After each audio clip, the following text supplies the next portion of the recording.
Welcome. Another episode of Sideline Sports. We all just traveled in over the last couple of days from New Orleans. We were live during Radio Row for a week, attended many great events, did a bunch of cool things, spoke to some Hall of Famers, people that should be in the Hall of Fame, people that'll be in the Hall of Fame one day, and we spoke to John. Sorry about that, but John will be here in a second. But it was a lot of fun, guys. Coverage will be coming out throughout the week or so. A little delayed for some reason. The house we stayed at, which was phenomenal, the Wi-Fi was broke. It killed us, but we'll get our stuff up there. You'll get to enjoy all our great work. All I'm going to say is the Sideline Sports team is phenomenal from top to bottom. The best team in sports.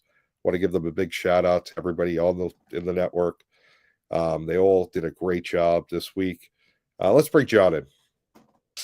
Aside from the sideline part, that was the most uninspiring performance I've seen since Sunday when the Chiefs played the Eagles.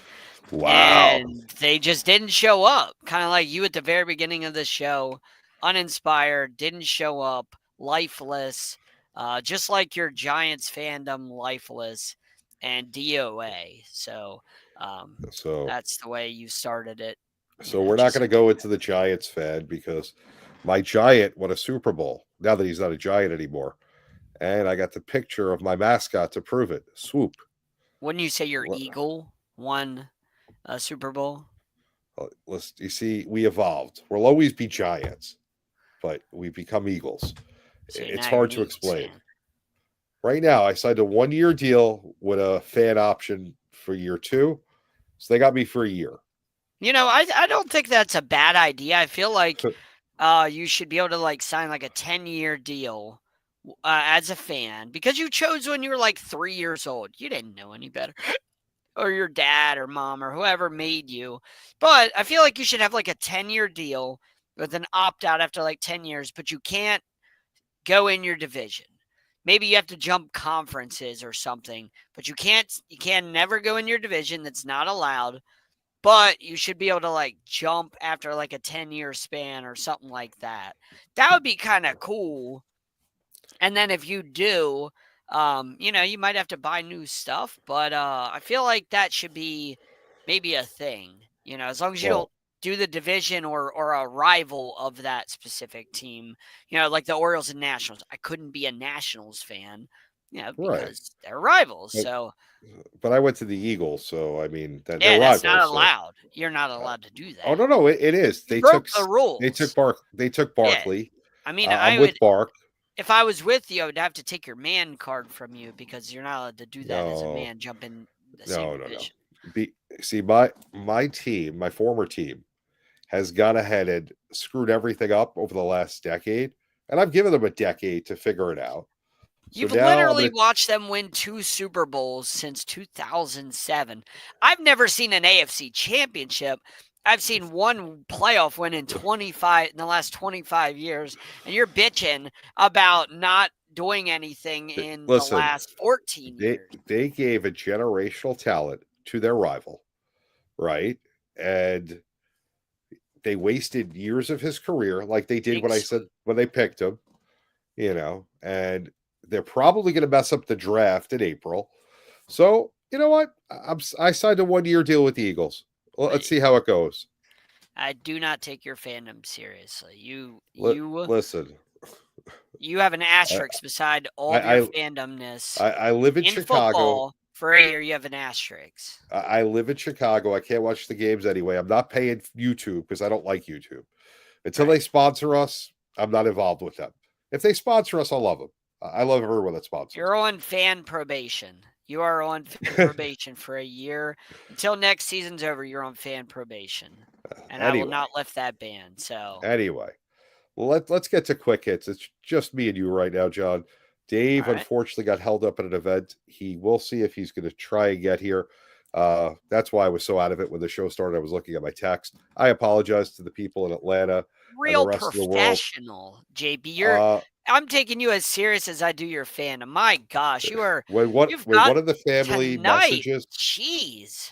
When one of the family messages, we drop everything for the family. No, Don't no, no, go no. against the family, John. The fans Don't come go. first before any of us. We love our fans. We appreciate our Our fans fan, in WDJY our 99.1. fans, our fans are the best. And Yes.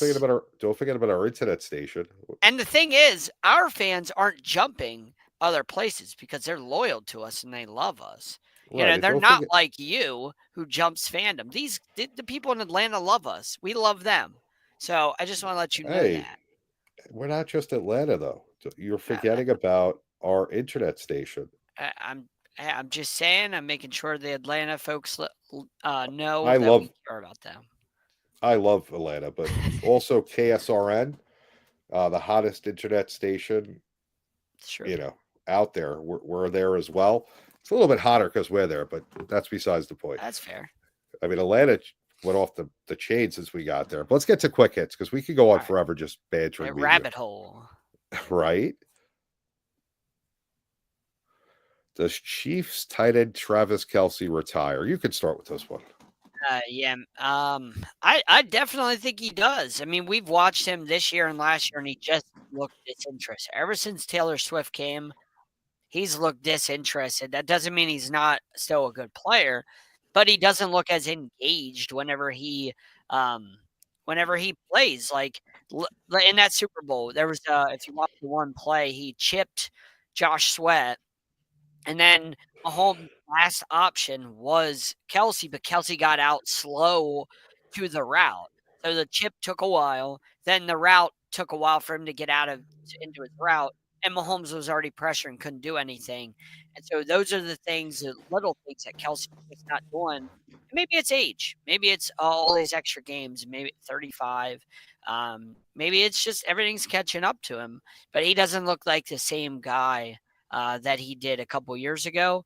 And with Taylor Swift, he obviously seems very interested in everything there, and just doesn't seem like football is his priority anymore. And to me, as an athlete, when you have one foot out the door, I think you're already retired. So, yeah, I think he goes out. He one of the greatest tight ends of all time. He has the most everything when it comes to tight ends in playoff history. So what else do you have to prove? So, yeah, I think he's done. Yeah, I mean, listen, he's definitely not the same player he was years ago. Age is catching up to him. And like John said, football's not a sport you could play, with half your mind in it. Mm, It's a good way to get yourself injured, hurt, seriously hurt, because football's a dangerous sport. And if you could go around jet setting with your billionaire girlfriend, probably going to be fiance and wife soon, why would you want to get yourself beat up all year on a team that's struggling to get where they are? They got there this year. They got to do some things to get there next year. I don't know. I think if I was him, I'd retire. But that's Also just my opinion. I mean, if you read the thing about how when the Eagles fans booed her at the beginning of the game, apparently he had said that it got to him and it really bothered him and messed with him. And you're a Yeah, player, like your I don't get focus that should either. be the Super Bowl. I mean, you already know like she's used to the booze. You're used to the booze. Like you're professionals. You're top of the world, top of your game, professionals. You're both used to it, so that should be already something. It shouldn't surprise him. And you're in the Super Bowl, like your focus should be the game. And that's another point of mine is he's he's too occupied with everything else, and we see it with athletes all the time. It distracts them, and I just Yeah, think that he's done. I agree with you. And I don't get why he's upset she got booed. You're a celebrity. At that point, celebrities are either loved or hated or in between, and it's part of the job. Yep. She got, booing or cheering is what gets you paid. If there's no reaction, that means nobody cares. So, give me the hate. It's just as good as giving me the love. It just means money. So I don't get that. And yeah, honestly, you got to focus on the game and not about the booze. I agree completely. Number two, There's the passion. can guard Luka Doncic fit in with LeBron in LA? I'll start with this one. First of all, kudos to the Los Angeles Lakers. They went ahead and traded a guy who is out for the rest of the season already. for probably the best player in the NBA. Yes, Anthony Davis could be the best player in the NBA, but that would mean he'd have to stay on the court. He's already hurt one game into his Dallas career. So even if Luka doesn't fit it with LeBron, LeBron's going to be gone within the next couple of years. They're fine. They made out like a bandit. And honestly, LeBron's the one that's probably said to get rid of AD because LeBron runs the GM and every other position for the Los Angeles Lakers. He probably sells tickets too with a ticket booth. So I think they'll be just fine. John? Yeah, I think he'll fit in with LeBron just fine. I mean, LeBron fits in with most players, and it's hard not to fit in with arguably the best player in basketball. But I mean, I feel like it's kind of like a question where if LeBron was a couple years younger, this is a better question. But this is like, okay, LeBron's going to be there maybe this year and next year, at most next year. But he's at the very tail end of his career. They're not winning a championship with them two together. They obviously got to add a lot more pieces, but yeah, they'll fit in together. I mean, it's hard not to fit in, with two all-time great type of players. All right, let's go to number 3. Favorite thing you ate in New Orleans? John, let's start with you. Oh man, I didn't eat a lot of good things in New Orleans, so this is a tough question for me. Oh, I'm not gonna say beignet because they were super overrated. I heard so much about it, and I just left disappointed. I was like, "This is what you got. Like, this is what I was told about. This is the famous beignets," and they were just so disappointing. So, I'm not gonna go there. I'm gonna go with Chili's. We ate at Chili's, and their burgers and fries, their bacon cheeseburger and their fries were fantastic. And their loaded baked potato soup was also great. I loved that. So I got to go with eating at Chili's. The meal that I just mentioned was the best. I don't eat seafood, by the way. For my audience out there that's listening, I don't eat seafood. So I went to a place that serves basically nothing but seafood in New Orleans, and I don't eat that crap. So um, I went with the Yes. basics. My 5-year-old palate. I have the palate of a 5-year-old, and I'm not ashamed of it. Pizza, chicken nuggets, burgers, fries. I'm I, disappointed in you. I'm not ashamed On to admit that. on I want to say Wednesday night it was. I all the days blend together. Yes, they really do. Raphael made dinner reservations at Katie's restaurant with his friend Scott, who's the That was chef there. really good. And whenever you have a chance to talk to a chef, you ask them what they recommend, especially someone that's a renowned chef, been on the Food Network multiple times. Great restaurant, Katie's in New Orleans. Make sure you go there. He recommended the redfish. Oh my god, that was phenomenal. Um, We also so ate that's that what I mac and cheese, that ball and of yes, mac I and don't like cheese. mac and cheese, and that was awesome as well. There was not a bad thing I had on that plate. No, me either. But that loaded baked potato soup and the burger and fries are really good at Chili's, and I'm a sucker for Chili's. Even though we're not sponsored by them, we should sucker for them. So But I yes, got to because go with that. it is a sideline sports tradition that It we eat at is. Chili's. Usually it was the first day, but this year, due to arrivals, we didn't get to go there the first day, but we did go twice during the week. We made up for it, and no one ever complains about a meal at Chili's, except for James Tatum, but that was for other reasons, and I'll forgive him for it. I still love him. All right, let's get into it. Let's talk about the game first, right? So the Eagles decimated the Chiefs 40-22, won their second Super Bowl in 7 seasons.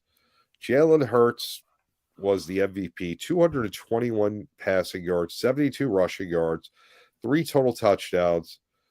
I mean, watching that game, did you ever feel that Kansas City had a chance? Whenever that first penalty happened on fourth down, when AJ Brown tried to catch that ball, and they called offensive pass interference, we all texted each other, and we were all like, "Oh boy, here we go Here it again. comes. Here it comes. It's starting already." That was the only time. Other than that, when the Yeah. Eagles stopped the Chiefs on their first offensive drive defensively, that I just thought the Eagles. I saw it and I was like, I don't think the Chiefs are winning this game. And I did say it to you guys all last week. I said, watch, the Eagles are going to do to the Chiefs what they did to the Commanders. And I was right. I just thought their pass rush would be too good. I thought the Chiefs got away with one 2 years ago, and the Eagles are better this year than they were 2 years ago because they got Barkley and they've got other weapons. Defensively, Jalen Carter now, they didn't have Jalen Carter then. And Jalen Carter just turned into maybe the best defensive tackle in football, and they couldn't stop him. And then Josh Sweat had the game of his life. He doesn't normally play like that. And you knew Zach Baldwin was going to be great. I thought the Eagles were going to do that. And they did. And I never thought the Chiefs were in this game, aside from the pass interference. Never thought that they were even close to the Eagles. Yeah, I mean, watching the game from the beginning, it sure seemed as though the Eagles were in control. The pass rush was dominant. Sweat was in the backfield like every play. The Cooper DeJean interception really put the Chiefs on their heels. And then you had the interception before the half that basically iced the game. I thought that was a killer. I think if Andy Reid could have that back, he would have probably downed the ball and run it a couple of times and went into halftime. But right then and there, that's when the game was officially over in my mind. The pass interference call was laughable. Um, there were a couple other calls. They were good calls, but you thought maybe that would start turning the tide. The 2 false starts on the field goals, but Elliott just went out there and hit him. And, we had spoken about how he's had a rough year, but he did nothing but do what he needed to do and hit both field goal attempts that were with penalties. So, I mean, I have to say, I really didn't see the Chiefs have much life. But then again, they've been here how many times? And sometimes when you get there over and over again, it's hard to maintain that alpha personality when you're a team. You've done it already. It's like, oh, we're going to go out and do it again. Yay. And this isn't the Chiefs team that they had 2 years ago or last year. There were a lot of question marks on this team. Kelsey isn't the same player. Hopkins came in mid-year. They didn't run the ball very, very much in the game. They didn't have the ball very much in the game. And every time Mahomes dropped back, even though the Eagles didn't blitz once, he was running for his life.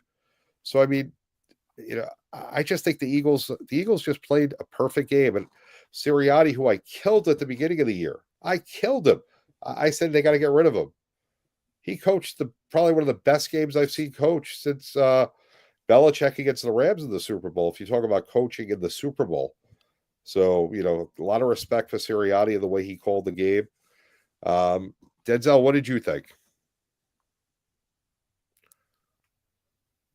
Can't hear you. Okay, here we go. I'm unmuted. Okay, hi, people. So, it was known coming in that the Kansas City Chiefs had to play the Philadelphia Eagles had to play a flawless game. Now, did they exactly play a flawless game? Saquon actually had a quiet game, save for that falling backwards catch he had on the 5-yard line that set up a score. Hurts threw an interception, which was his only mistake of the game. I'm going to say they played a 98%, maybe 97% ball game. They hung. I said going into the game it would be a race to 35 points. I mean, you figure it's 34-0 in the third quarter. Hurts had all went for the dagger with a deep ball to Devontae Smith, wasting no time on that possession. The Philadelphia Eagles, Nick Sirianni, coached and played about as good a game as one needs to, especially on the big stage. All season long, I had always said, now, shout out to JB's old coach, Bill Parcells, the big tuna, who coined the phrase, you are what your record says you are. So that's no disrespect. Chiefs were 15-2. They're 15-2. But it's also worth mentioning, is this one of the worst 15-2 teams? Really think about that for a second. Think about the way they've won ball games. And I get it. Not every game's going to be perfect. It is what it is. You're going to have some close ones. Then there's a controversy with the refs and everything, and maybe a couple of teams let some slip away. And don't let me start on the Texans-Chiefs game. That's already been regurgitated enough. But the Philadelphia Eagles, I would not be surprised if a couple of players in that locker room said, "Man, no disrespect to them, but we're going to blow them out." And that's exactly what happened. Kelsey couldn't get off. Mahomes couldn't get off. What if I told you that in Super Bowl history, only six teams went the entire game and did not blitz once? 6-0. I was going to ask you what their record was. You killed the punchline. You Oh. killed the punchline. Slow your roll next time. Let's tease it a little bit. We don't want to give away all the information in 3 seconds. We have an hour show. Let's bring the people in. Let's make them wonder what happens when those teams don't blitz. You'll get it. We'll teach you. Hey, John, how many teams went no blitzing in the Super Bowl? Oh, gee, Find out on the next episode of Dragon Ball Z. Should I have said that? But outside of that, I'm going to say, the Philadelphia Eagles played a marvelous game. Some people, including John Shear, actually felt that Sweat should have gotten most valuable player. And I would agree, but that's not taking anything away from Jalen either. Jalen once again outplayed Mahomes on the biggest stage. Crazy thing is after the loss 2 years ago, Pat Mahomes himself said there should be no doubt about Jalen Hurts. He knows Jalen Hurts is that guy. We knew that Jalen Hurts was going to bring it. Again, his only mistake of the game was that interception, but it's one of those picks where it's kind of treated like a punt, because it was not really, because they could have got 3 points out of that possession, and he threw the pick. They were in position to try for 3 points on that possession. Now, after he threw that pick, they did end up throwing the pick six the very next possession. So they did end up getting points, and it ended up working in their favor. But they were in line to get 3, and we were saying in the text they were up 7-0. We all said they need to get at least 3 here so they can go up double digits and really put the pressure on the Chiefs. We didn't know a pick 6 was coming, but that pick by Hurts was bad. That was him forcing that throw and not reading the blitz. And to be honest, I mean, one thing nobody's talked about in this Super Bowl, when Hurts got faced with the blitz all night, he cracked under pressure. He struggled with that blitz. When Spagnuolo sent the house, he struggled with that, and he couldn't read the defense very well. He couldn't read the blitz. He couldn't slide the protections the right way. He just wasn't good against the blitz. So don't forget that. That's part of the reason why I didn't think he was MVP. I didn't think he was great. I thought he was good enough, but it wasn't like Sweat was. Listen, nearly 300 total yards by himself. That's going to win a lot of most valuable players to be. Yeah, but they were up 27-0 when he threw that about 50-yard touchdown to Smith. The game was wasn't the most valuable player. No. There was no question in my mind. It should have been a defensive player. Yep. They basically shut down the Kansas City Chiefs. Not that this isn't the same Kansas City Chiefs as years ago, but nobody has sacked Mahomes the way they did in that game all year. It was the second worst game of Mahomes' career statistically. Yeah. Second worst game, and that's because without a doubt. And one more thing, and I understand. I would have totally been fine if someone on the defensive side of the ball would have gotten most valuable player. But also keep in mind, y'all, Saquon had a slow game, and I said going into the game, even if the Chiefs bottle up Saquon, they still have to worry about Hurts. So when Saquon wasn't getting off, what happened? Hurts took it into his own hands. I mean, that has to count for something. It's not that it doesn't count for anything. Yeah. It's just like JB said. Sweat set the entire tone of that game. Yep. If Sweat doesn't do that in the first couple of possessions, Chiefs start to feel good about themselves. Maybe they put up a little bit of points. The game starts to go back and forth a little bit. But Sweat single-handedly was taking Mahomes down and chased them out and gave the Eagles possession after possession. Defense, like JB said, pick 6. Yeah. Bond pick right after that. Like the defense kept doing it. They had a strip sack later in the game. The defense just kept setting the tone for the game. The Eagles offense never set the tone in this one. It was all the defense. They set the Eagles offense up in perfect position. Yep. I mean, literally, they got the pick 6, then they got the ball back at what was it? Inside the 20. I think it was like the 5-yard line or something like that. All ball's interception. Yeah. It was ridiculous. And I mean, that's 14 points for the defense right there. And, the offense only got at that point 1 touchdown and 1 field goal. So the defense basically was outscoring the offense. But let's bring Rafael Esparza in. The guy was probably more busy than anyone in America over the last 48 hours. Ralph, good to see you again. It feels like it's been forever. How's it going, guys? Doing good. So, John, first of all, don't talk to John anymore. His favorite meal wasn't Katie's, it was Chili's. Okay, so I'm a little confused. Sorry. But anyway, you know what? I learned so much about his food intake that does not shock me one bit. Anyone that eats chicken fingers all day long, so it does not shock me. I'm an American, baby. I'm an American. That's right. You're a 10-year-old boy. I am an American, and I eat like an American. I eat like a fat American, and I'm not ashamed to say it. Meanwhile, he's like 32 pounds soaking wet. So go figure. Damn right. That's that is the best combination you could be. You could eat whatever great food you want and stay skinny. It's a superpower, baby. So let's get to Ralph's opinion of the game. So how dominant were the Eagles? They were dominant, and it was a horrible game. I don't know if you tell me, one of the greatest Super Bowls to watch. Oh, it's great to watch a dominant game. It was boring. I mean, at halftime, this game was over. If anyone thought the Chiefs were coming back in the second half, I don't know what game they were watching, because the Eagles defense dominated from the get-go, period. I mean, yes, Hurts threw that one pick, but he was under pressure, and so that was just a forced play. That was a play I didn't mind him throwing that pick, because they were going to punt anyways. So it's not like they were going to try to kick a field goal at that point of view. It was just an awful game, and this is what Super Bowls are normally not that good of games. So I understand that we have to talk about the Super Bowl for the next 3 weeks. And, oh my God, there's no more football. What are we going to do here in America? But I just thought it was a very, very bad game. And in the fourth quarter, I was watching La Liga MX soccer. I had Super Bowl on, but it wasn't on sound. Yeah, no, I mean, I definitely didn't think it was the best game we've seen. Hold on, JB. Hold on. I want to make sure you guys know, because I said it and you both tried to prove me wrong. They were at the KC 30 on 3rd and 10 when he threw that interception. So no, they were not going to punt. They were going to kick a field goal. That would have been a 47-yard field goal. So just so I clear that up. Yeah, I don't think they were going to. With Elliott, that's not a guarantee field goal. It's 47 yards.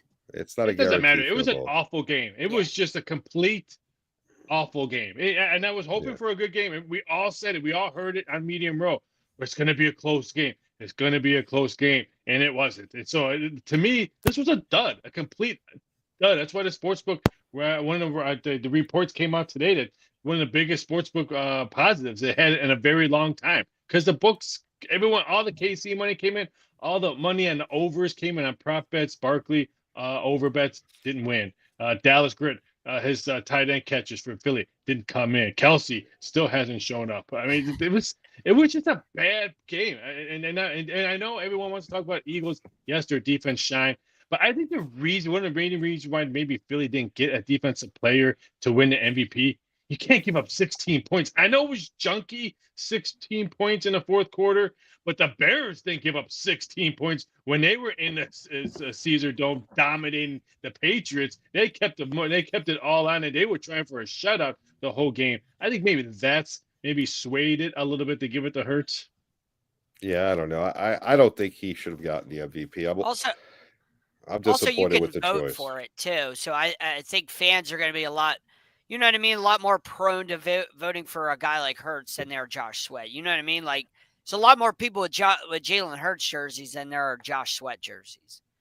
I mean, let's just be honest. More people know who Jalen Hurts is than Josh Sweat, without a doubt. So, I mean, that's definitely could play a factor. But I don't want to hear any more talk is, Jalen Hurts a good quarterback is, because that talk should be dead by now. I don't need Patrick Mahomes to step up in his defense. I don't need anybody else. He's gotten to the Super Bowl 2 times in 3 years. He had the issues in college where he got benched for Tua and, went to Oklahoma and did what he did. So, I mean, I don't know what people are even considering. And I don't know if it's a race thing. I don't know if they just don't like him because he's soft-spoken. He doesn't give great answers. He's not flashy. I don't know what it is. But what does the guy need to do to get that stigma off of him, Ralph? PR. I mean, he's nowhere to be found in commercials. He's nowhere to be found that's all. Tom Brady was everywhere. I mean, Patrick Mahomes everywhere on TV. The Mannings are still everywhere on TV. I mean, Jalen Hurts is just nowhere. I mean, no disrespect to him. I mean, that's just not type of person. Saves Barkley. Barkley should be all over the place. Can you imagine if Hurts and Barkley were playing for New York Jets or the New York Giants? They would be forced on that limelight of TVs and commercial. They're not. Philly's just not like that. I mean, they have one of the best baseball players, Bryce Harper, and he's really nowhere to be found nationally on TV commercials and all that. So I think it has to do on how they portray themselves on the PR side of things. So it has nothing. I don't think it has anything to do with his play. I just think that's the type of person he is. He's not flashy. He doesn't do a lot of commercials. You don't hear him trying to buy an MLS team of his contract, or he's taking money to try, or taking less money to try to do this. You just don't hear that much positive. Maybe he is doing stuff positive behind closed doors, but we're not hearing about the positives. Yeah, what do you think about that, John? Yeah, well, as far as Bryce Harper, that's an MLB thing because they don't market any of their stars except Ohtani, who markets himself. They don't market anybody. They don't market Trout or anything. So that's an MLB thing. As far as Barkley was on the Giants, and we saw how that went. That It was wasn't Jones's exactly... team.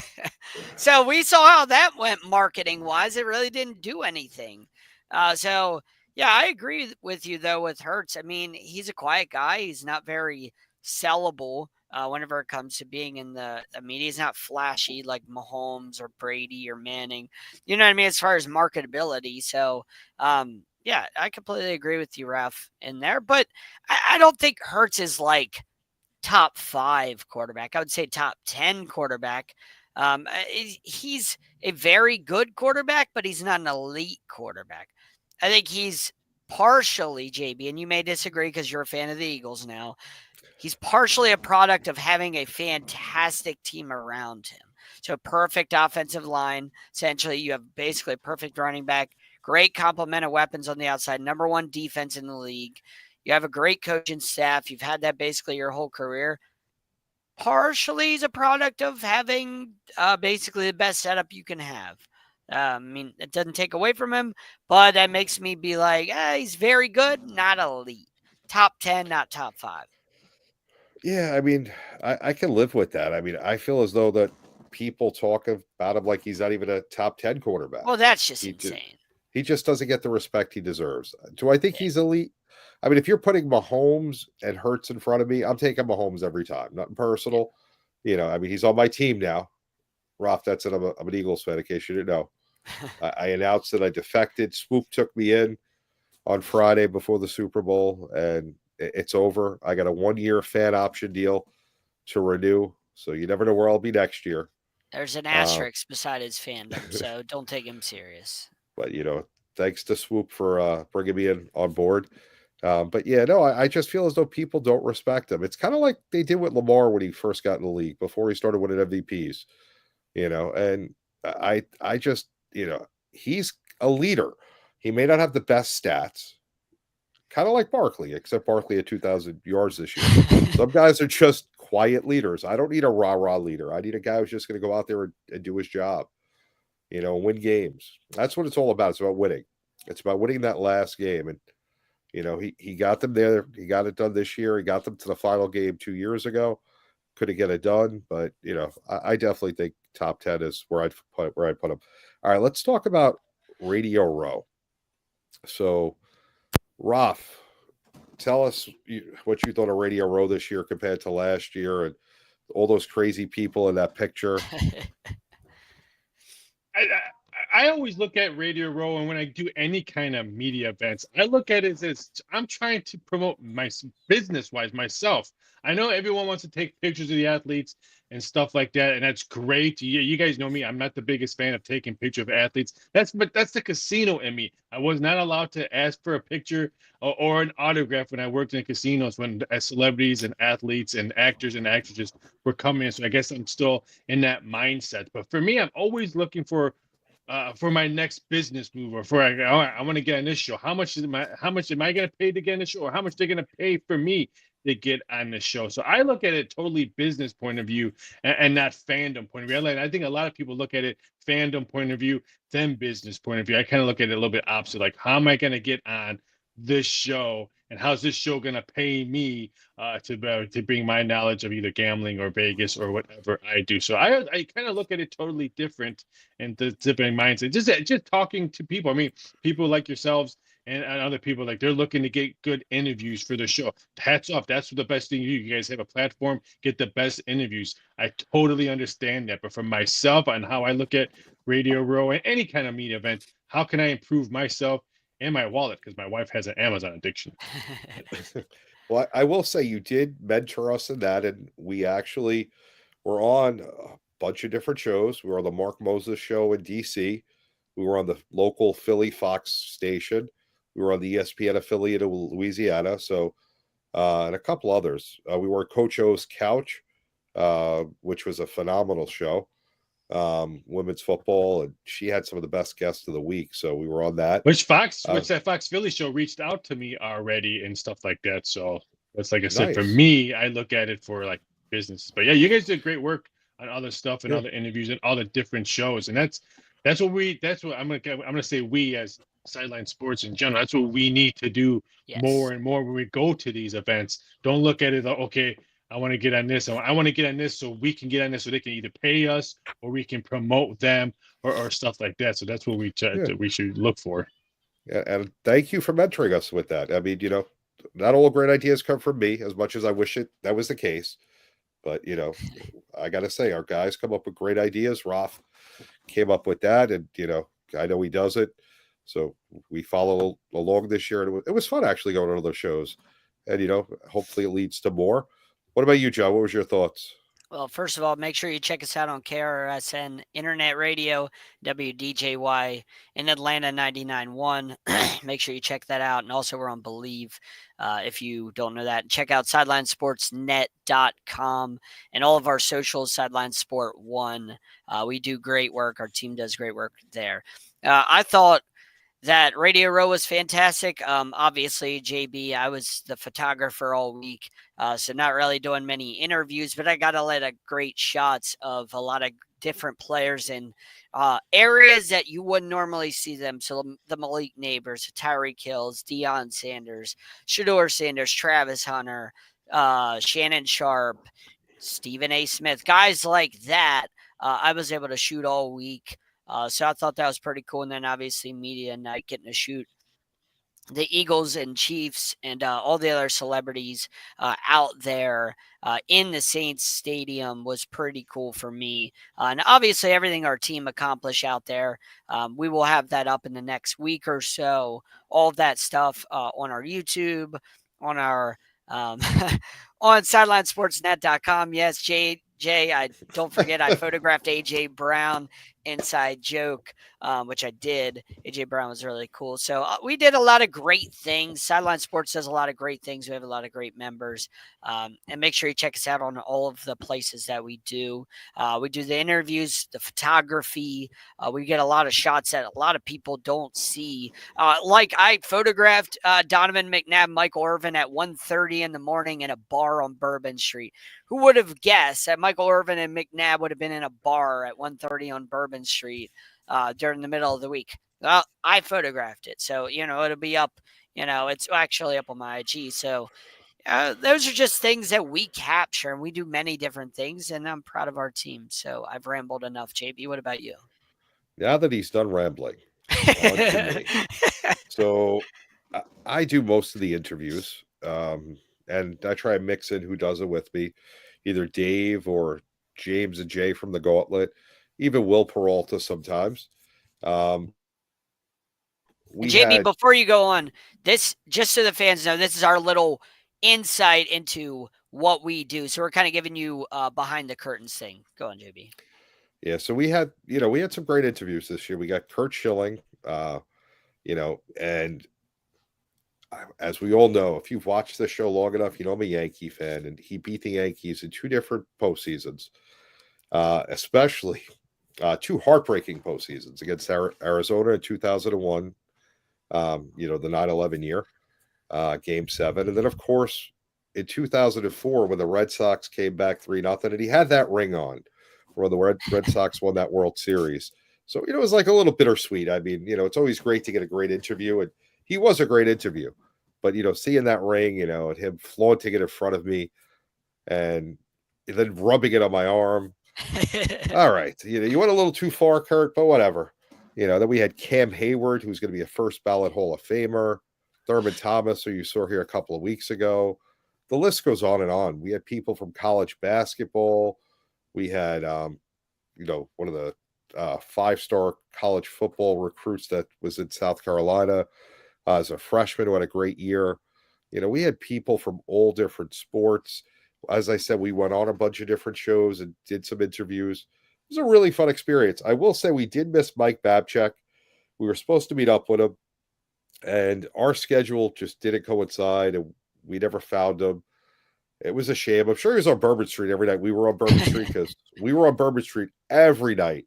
Yes, and I love looking at Facebook, and who's the first-time guys that go to Radio Row, first-time guys and women? The ones that complain about how tired they are at the end of the week. Because I think if I average 3 hours of sleep during Radio Row, I've got more than enough, because you're on the go all day, and then you're out all night. It's like being a 20-year-old again. I love it. I wish I could do it, every week of the year, but, it's not the way that the sports field works. And you're 800 too. You're 800 years old, so you can't do that.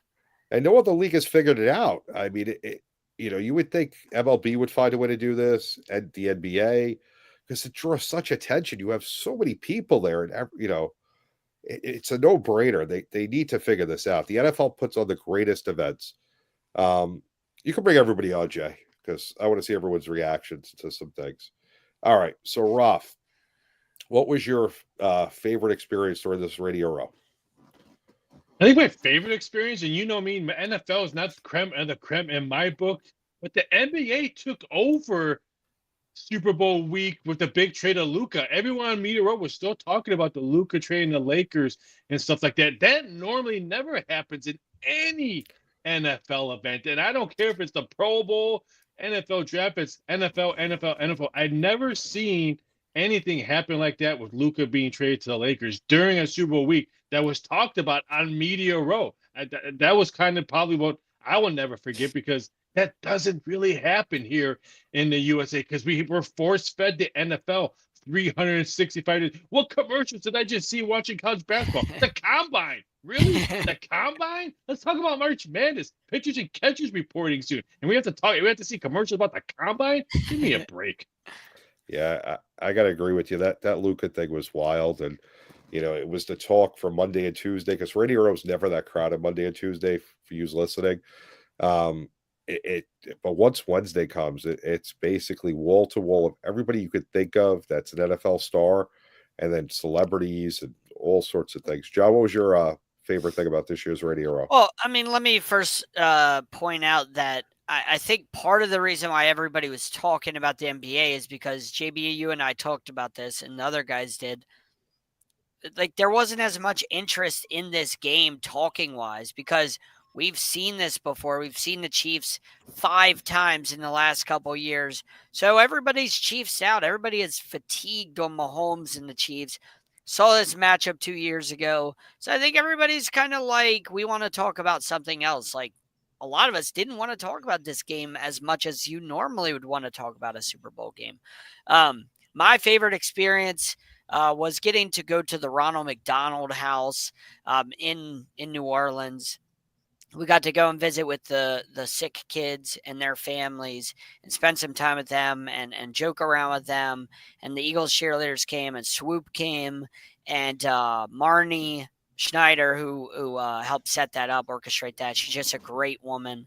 The granddaughter, I believe it is, of the former Eagles owner. So she's wonderful, and everybody there was wonderful in setting that up. And they also gave away Super Bowl tickets to one of the families, which was just amazing. The family didn't know about that. They got Super Bowl tickets. So there was just so much good that we got to do there. And it wasn't about us. It was about the families and the kids and the families there. So just getting to be with those kids for a little bit because they have a lot less than we're all blessed with. So that was my favorite thing, is just getting to spend time with the less fortunate. And that's better than any event that we could do or athlete we could meet throughout the week. So the Ronald McDonald House, and make sure you support them. If you're not already, buy a Shamrock Shake at McDonald's and round up a couple of cents when they ask you to. All those help go, all that extra money helps go to the Ronald McDonald House. Because if you visit it once in your life, you'll understand how hard it is for these families to get by and what these terminally ill children are going through. It will change your perspective. Without a doubt. So I'm with you, as that was my favorite event. So I'm going to pick something else because you basically said it all. Thanks to Marnie and a big thanks to James Tatum, because he was the one that actually invited us through Marnie. So I want to thank him for including us. That was an honor to be there. So I'm going to go with the number 2 choice then on this. So I'm going to say interview You met with my Kurt wife? Schilling. Well, meeting your wife was fantastic. She was a sweetheart. We definitely enjoyed meeting your wife. I now have met everyone's wife or fiance on the program, which is great. So now I've seen everybody. But no, I'm going to go and interview with Kurt Schilling, because I always find that when I dislike someone before I do an interview, when I'm done interviewing them, I end up liking them, and it's a weird phenomenon. It's happened multiple times. I can't explain it, because if you would have asked me the day before, I'd be like, Kurt Schilling? Ugh. He had a great personality. I enjoyed it. I thought it was a really good interview. I thought him with the banter of playing around with the ring was great. So I'll go with that. A baseball pitcher at Radio Row. Go figure. All right, what do we got next? And JB, hold on. He was a nice guy. I honestly, I had heard stories. I didn't expect a lot. I was like, oh man, I've heard stories about how he's not the nicest guy in the world before. I've heard many stories, and he was so polite, so nice, and he gave us time, and he kept talking, and his publicist was like, all right, let's go. And he just kept like hanging out with us, and he didn't want to stop talking. So I thought that was really cool that he was so a nice. Great guy. Yeah. That's part of the reason why I say, definitely, phenomenal. I enjoyed it. All right, what do we got next, producer man? One takeaway from the 2024 NFL season from the panel. John, you could start with this one. Well, I guess the running backs are back. I mean, they revolutionized the running back position. The running back position seemed to be dead. And Josh Jacobs had a great year. Joe Mixon had a great year. So many, obviously Barkley, Derrick Henry had the best season of his career. So the running backs came back to life, and none of us really expected the running back position to be as important this year as it was. And Barkley and Henry, and again, Josh Jacobs and Joe Mixon all were on new teams, and they all had phenomenal years. Kyron Williams had a phenomenal year too. So, and that was even without CMC, who didn't basically play this year. The running back position was so impressive. So, just the fact that the running backs made a comeback, that was for me. Rough. There's a lot of bad teams in the NFL. Parody my ass. There's a lot of bad teams in the NFL. Jets, Patriots, Giants, Raiders, Saints, Panthers. It's parody my booty. There's a lot of bad teams, and if we want to see parody and we want to see really good football, then we need to fix something, because to me there's just a lot of bad teams and bad football being played. And another way, if we were playing one word that I do in one show every morning, my one word is finally. Finally, this football season's over. Wow, that's cold. I'm going to say my one takeaway from the 2024 season is the Bills and the Lions will never get to the Super Bowl. This was both their years. The Bills beat both the Lions and the Chiefs in the regular season. This is probably the worst Chiefs team we've seen in their run that they've had, and yet they still fell short. The Lions were the most dominating team in the NFC. They looked phenomenal. They won every way from Sunday. When Goff didn't play well, they found a way to win. When the defense didn't play well, they just kept scoring. They could run the ball, they could throw the ball, they could do everything. But somehow the Rams found out how to beat them. So my takeaway is those two teams will never get to the Super Bowl the way it's going. I mean, the With Commanders. this iteration. I'm sorry, my bad. The Commanders beat them. This iteration of either one of those teams won't happen. There's going to need to be some sort of change, either in the coaching ranks, which for Buffalo and in Detroit, I mean, they're going to have to be healthy and get lucky to do what they did this year. But I don't see either one of them doing it. They just crack, and it's just a shame. So the 16 guys on IR, that doesn't say anything to you? I said they have to be healthy, John. Right, but you said they're never going to get to the Super Bowl, and they had 16 guys on IR. I mean, if they have like half of them guys back, and they lost a couple guys in that Commanders game, so if they have basically their D line, which they didn't have against Commanders, if they have their D line back at least against the Commanders, you're getting a rush against Jaden Daniels. So I don't agree with that. Ifs are like wishes. Ifs are like wishes. Ifs are like wishes. They mean nothing. They got to play the game. And when it came down to it, a team that found a way to win every game throughout the year and went, what were they, 15-2? When it mattered, all of a sudden their defense, but which presumably they're gonna be healthier next year. Presumably, how could you say that? 16 guys on IR, JB. You can't so they can have 20 guys next year. It's not going to happen again. The odds are in. The probability would go in the Lions' favor of being healthier. If ifs were wishes, we'd all be okay. But unfortunately, it's not. They find a way to lose when it matters. They're a cursed franchise. They went 15-2 and didn't make it to the Super Bowl. The Eagles never won a Super Bowl before 2017, and then now they have two. So, it's possible. Anything's possible, but that's my takeaway. I'm but your Giants had a 500 record when they won a Super Bowl. They got in a wild card and went on a hot streak. Yeah. So, I mean, anything can happen.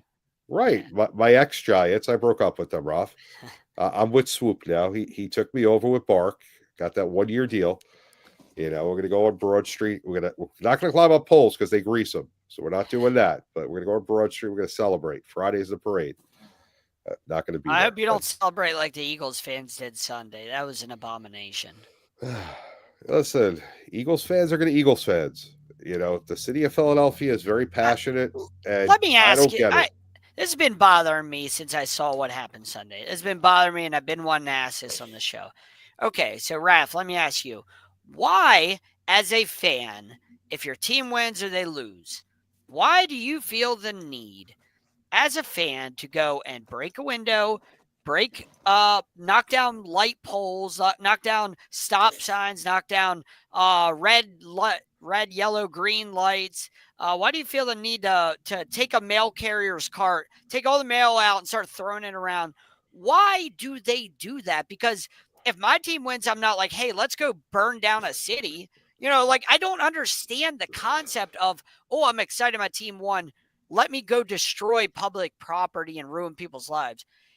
How does it even make sense? It just bothers me. The championships plus booze plus drunk equals bad things happen. You said your team just won a championship. I'm sure you're not downtown at the stadium watching that game. I'm sure you're not drinking that game. So it's all about alcohol. It's all about alcohol and what people do when your team wins. It has nothing. You don't see them burning church. You don't see watch parties at churches and then they light the church on fire because they're not serving booze. Don't give them ideas. Don't give them ideas. It's pretty scary to think that is something that actually does happen. I don't get the concept of it either. It's as asinine as it is. But to think that, in Philadelphia, they realized let's oil the streetlights so that nobody can climb them. They're one step ahead, John. One step ahead. It just bothers me because it's like, why? Why do you you already get a bad rap as a city? Everybody hates your city when it comes to you think it's only Philadelphia that does it though? It's other places. No, but they get the bad rap. And so it's like, hey, let's add on to that bad rap by when we beat the Commanders, a guy's walking down the street and we steal his hat and we harass him and his wife. I don't know if you saw that video. Guy got harassed. He wasn't doing anything and he's just leaving the game and he gets his gear taken from him. Why do that to people? Just be So, a John, decent person. I heard horrible stories about Boston growing up. They're the worst. They got horrible fans. So my mom was in the hospital in Boston for over a month, and I wore my 1996 World Series championship hat every day in Boston, and nobody ever did anything. Nobody ever bothered me. Well, nobody would Um, mess with the Godfather, so. I There's a just, certain appearance why they didn't say anything to you. I've been to yeah, Boston many times. Yeah, yeah, that's true. I've heard bad things about Boston. it is what it is. I think Philly gets a bad rap. I think things happen all over. I think it's a stupid thing to do. It's the dumbest thing in And the world. now with the invention of smartphones and everyone having a camera with them, it's horrible. It doesn't work where society's getting better. Eh, It's just an ugly look for everybody. I mean, like Dave always says, you got to be good humans. Yeah, you do, but I would say most of the fans that are celebrating are good. I think it's a small percentage. Yeah, you're So, probably right. all right, football's over. We got 2 minutes to go, Roth. What is it that you're most looking forward to in the off season? Oh, the combine, the draft, free agent. No, I mean, All right, base Roth. pitchers and catchers are returning. We got Four Nations starts tomorrow in hockey. I can't wait to see how that format goes. Maybe we have maybe something that NBA can look at instead of this horrible NBA All-Star break. I'm excited to watch this Four Nation tournament that the NHL or hockey are doing. So there's always something going on all summer long besides the combine, the draft, the free agencies. There's always something on And TV. WrestleMania is coming. A couple Yeah, weeks, couple months. WrestleMania and Not March far. Madness is around the March corner. Madness, So yeah. Is that what you're looking forward to, John? WrestleMania? Yeah, WrestleMania. Who doesn't look forward to WrestleMania, JB? Like, I don't even watch wrestling anymore, and I look forward to it every year because it's WrestleMania. So football's over. You're thinking about WrestleMania. That's your first thought. Man, WrestleMania, dude. Like, how can you not? It's awesome. It's a 2-night event. They've done a great job of stretching out to 2 nights, and they do a great job both nights. And even if you don't watch it, you should watch it. Even if you don't watch wrestling, you should watch those 2 nights because they always put on a hell of a show, and it's always entertaining, even if you don't know the card or the wrestlers very well. It's always entertaining. So I'm looking forward to that. You're missing the next best thing. So I'll give you 2. So the first one is college basketball. St. John's Red Storm, ranked number 9. Playing the Big East with no one there. As long as you beat who's on your schedule, Roth. Can't beat people not on your schedule. They are ranked number 9 in the nation. 3 losses, 5 points combined. I want to see how high they can go. Couple big games this week. They play Villanova and Marquette. No, both Villanova and Creighton over the weekend. Be interesting to see if they can pull both of those out. And then, of course, my next favorite thing I'm looking forward to, Confidential shirts that'll be coming out soon. We're working on those. Haven't mentioned it anywhere yet, so we're breaking the news here. If you watch Confidential, you're a Cubs fan, we're going to have some good-looking shirts for you to go to games with. And not just go to games, wear them everywhere. And we'll let you know soon where you can find them.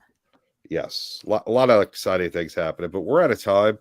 Who wants to be Dave tonight?